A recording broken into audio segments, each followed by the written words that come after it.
வழியாக குழந்தைக்கும் இந்த வீட்டுக்கும் எந்த சம்மந்தமே இல்லைன்னு சொல்லிட்டு ப்ரூவ் ஆனதால் அந்த குழந்தை வீட்டை விட்டு போகும்போது குழந்தைக்கு தேவையானது எல்லாம் படிப்பு செலவுலேருந்து எல்லாமே இந்த குடும்பம் பார்த்துக்கும், அந்த குழந்தைக்கு தேவையானது எல்லாமே நாங்கள் பார்த்துப்போம் அப்படின்னு சொல்லிட்டு வாக்குறுதி கொடுக்குறாங்க. அடுத்து இங்கே என்ன பண்ணுறாங்கன்னா, அனாமிகா ரொம்ப டென்ஷனாக இருக்காங்க. பிரபா கிட்ட நம்ம விஜய் பேசுகிறதும் பழக்கிறதும் அனாமிகாவுக்கு பிடிக்காம போகுது. அனாமிகா டோட்டலாக வாட்ச் பண்ணிகிட்டே இருக்காங்க. இந்த சூழ்நிலை ஆபத்துன்னும் அதே மாதிரி பிரபாக்கு ஆபத்துன்னு சொல்லிட்டு 2 பேருக்கும் மாறி மாறி ஃபோன் பண்ணி 2 பேரையும் ஒன்றா வச்சு கையும் களமாக பிடிக்கணும் அப்படின்னு சொல்லிட்டு என்ன பண்ணுறாங்கன்னா, ஃபோன் பண்ணுறாங்க. சித்ரா ஆளை வச்சு அந்த மாதிரி அவங்க 2 பேரும் ஹோட்டல் ரூமுக்கு வர வைக்கிறாங்க. அந்த டைமில் கரெக்டாக அவங்க 2 பேரும் எங்கே விஜய் அப்படின்னு சொல்லிட்டு உள்ளே போகும்போது, இந்த ஹோட்டலில் எப்படி விஜய் ஒன்றும் புரியல, ஆபத்துன்னு சொன்னாங்க, ஆனால் ஹோட்டலுக்கு வர சொல்லியிருக்காங்கன்னு சொல்லிட்டு 2 பேரும் ஒன்றும் புரியாமல் அந்த ஹோட்டலுக்கு போகிறாங்க. அடுத்து அந்த டைமில் கரெக்டாக அனாமிகா கிட்டே இந்த மாதிரி 2 பேரும் ஹோட்டலுக்கு வந்திருக்காங்க, ஜாலியாக சுற்றத்துக்கு தான் வந்திருக்காங்க, அதனால் அவங்க 2 பேரும் கையும் களவுமா நீ பிடிச்சிட்டு இதை வெளியே பப்ளிஷ் பண்ணிட்டேன்னா கண்டிப்பாக அந்த பிரபாவோட மானம் போயிடும், அதுக்கப்புறம் என்ன அந்த பிரபா உன் புருஷன் கூட சுற்றவே மாட்டா அப்படின்னு சொல்லிட்டு ஐடியா கொடுக்குறாங்க சித்ரா அனாமிகாவுக்கு.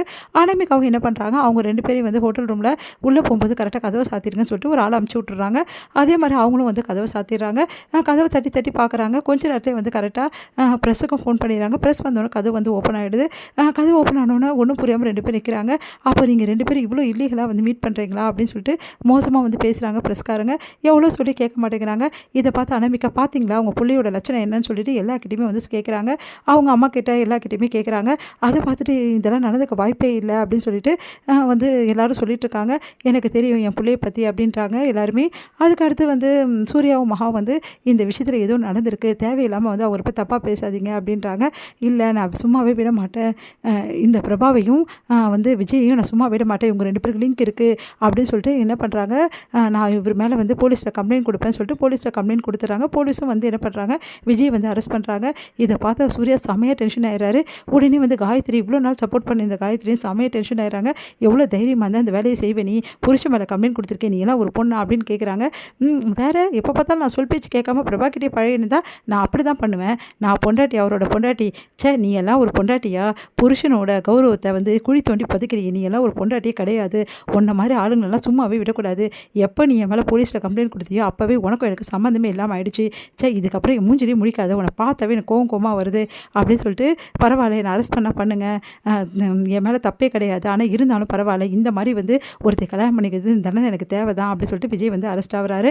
அப்போ தம்பி காப்பாற்றணும்னு சொல்லிட்டு சூர்யா என்ன பண்ணுறாரு, போயிட்டு இந்த மாதிரி என் தம்பி மேலே எந்த தப்புமே இல்லைன்றாரு. இல்லைங்க, இதை அவங்க ஒய்ஃபே கம்ப்ளைண்ட் கொடுத்துருக்காங்க, அதனால் அரெஸ்ட் பண்ணி தான் ஆகணும் அப்படின்னு சொல்லிட்டு அரெஸ்ட் பண்ணி கூட்டின்னு போகிறாங்க சூர்யா கண்ணெதிரவே.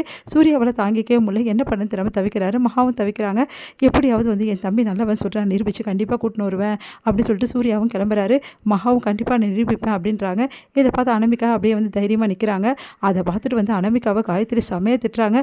என் பிள்ளையை பிடிச்சி கொடுக்குறியா, உனக்கு அந்தளவு ஆகிடுச்சா, வேறு என்ன பண்ண சொல்கிறீங்க, உங்கள் பிள்ளை தவறான வழிக்கு போனால் திருத்தி தான் ஆகணும், அந்த பிரபா கூட சுத்த வேணாம் சொன்னால் சுற்றினார்ல, அதுக்கு அனுபவிச்சு ஆகணும், ஆனால் என் பிள்ளை எந்த தப்பும் செஞ்சுருக்க மாட்டான், அது எனக்கு தெரியாது, அவர் தப்பு செஞ்சாரோ தப்பு செய்யலையோ, மொத்தத்தில் அந்த பிரபா கூட சுற்றினா நான் இப்படி தான் நடந்துப்பேன், நான் வாபஸ் வாங்கணும்னா பிரபா வழிக்கே அவர் போக மாட்டேன்னு சொல்லிட்டு சொல்லுங்கள் அப்படின்னோடனே விஜய் நான் அப்படிலாம் சொல்ல முடியாது, பிரபா என் ஃப்ரெண்டு, என் பிரபாக்காக நான் எப்போவும் போய் நிற்பேன், அவள் என் ஃப்ரெண்டுன்றது யாராலையும் மறுக்க முடியாது, ஏன் அவளால் கூட மறுக்க முடியாது அப்படின்னு சொல்லிட்டு சொல்கிறாரு.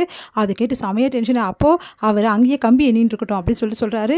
இதெல்லாம் கேட்டு காயத்ரி இப்படி பண்ணுறாளே அப்படின்னு சொல்லிட்டு டென்ஷன் ஆகுறாங்க. இப்போ மருமகளுக்கு தலைமையில் தூக்கி தூக்கி வச்சுக்கினேன்ல, இப்போ பார்த்தியா அவள் குடும்ப மானத்தை எப்படி எடுக்கிறான்னு சொல்லிட்டு எவ்வளோ தைரியமாக தான் இந்த மாதிரி வேலையெல்லாம் செஞ்சுருப்பா, அவளுக்கு அசிங்கமாகவே இல்லையா இப்படி செய்கிறதுக்கு, இதெல்லாம் நீ தட்டி கேட்காம இருக்க அப்படின்னு சொல்லிட்டு செமையாக டென்ஷன் ஆகிறாங்க. ராஜலக்ஷ்மி என்ன பண்ணுறதுன்னு தெரியாமல் காயத்ரி தவிக்கிறாங்க.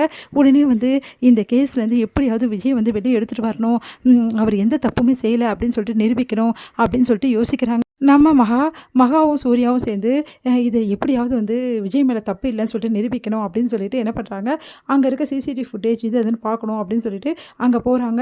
ஆளை அங்கே போய் செக் பண்ணுறாங்க அந்த இடத்துல. அப்போ தான் அவங்களுக்கு உண்மை தெரிய வருது, இதுக்கெல்லாம் காரணம் அனாமிகா தான் சொல்லிட்டு. அனாமிகாவுக்கு செமையாக டென்ஷன் ஆகிடுறாங்க. எல்லா ப்ரூஃபும் எடுத்துகிட்டு கோர்ட்டுக்கு வராங்க.